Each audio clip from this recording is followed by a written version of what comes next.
টানা 19 ঘন্টা খোলা থাকবে রাম মন্দিরের দরজা। এই প্রথমবার রামলালাকে অনেকক্ষণ দেখা যাবে। সরাসরি রামলালাকে দর্শনের সুযোগ মিলবে। নজিরবিহীন উদ্যোগ নিল রাম মন্দির কমিটি। কটা থেকে কটা পর্যন্ত দেখতে পাবেন রামলালাকে দেখুন। টানা 500 বছর পর ভারতবাসীরা রামলালাকে প্রতিষ্ঠা করতে সক্ষম হয়েছে।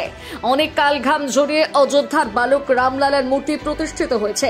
সেই আনন্দ, সফলতা, গর্ববোধের রেশ এখনো কাটেনি। প্রতি মুহূর্তে লাখ লাখ রাম ভক্ত রাম মন্দিরে ঠাঁই জমাচ্ছেন।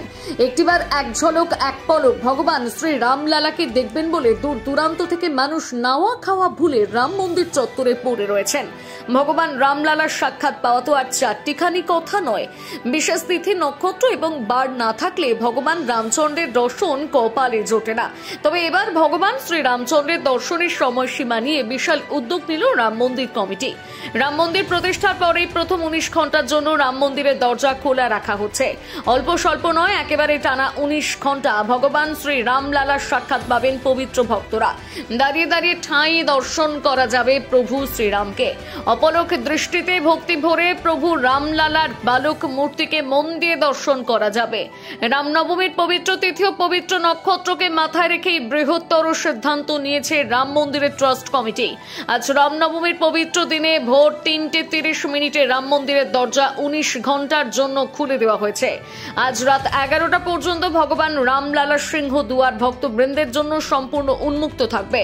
অর্থাৎ রাত 11টার পর রামলালার সিংহ দুয়ার বন্ধ হয়ে যাবে। এরপর আবার পুরনো নিয়মে রামলালার দর্শন মিলবে। এই বিষয়ে রাম মন্দিরের ট্রাস্ট কর্তৃপক্ষের তরফে জানানো হয়েছে, রামলালার ভক্তদের কথা মাথায় রেখেই সম্পূর্ণ সিদ্ধান্তটি নেওয়া হয়েছে। রাম মন্দির প্রতিষ্ঠার পর থেকে প্রতিদিন লাখ লাখ ভক্তের সমাগম ঘটে এই মন্দির চত্বরে। অনেকেই সঠিক সময়ে মন্দিরে প্রবেশ করতে না পারার কারণে রামলালার মুখ দর্শন করতে পারেন না। ফলস্বরূপ দূর দূরান্ত থেকে আসা ভক্তরা মন খারাপ করে ফিরে যেতে হয়। তাই এবার রামনবমীর মতন নক্ষত্র খচিত দিনে সকলেই যাতে রামলালার দর্শন করতে পারে, তাই রামলালার সিংহ দুয়ার খোলা রাখার ব্যবস্থা করা হয়েছে। নিঃসন্দেহে এই উদ্যোগে অগণিত রাম ভক্তের মুখে হাসি ফুটেছে।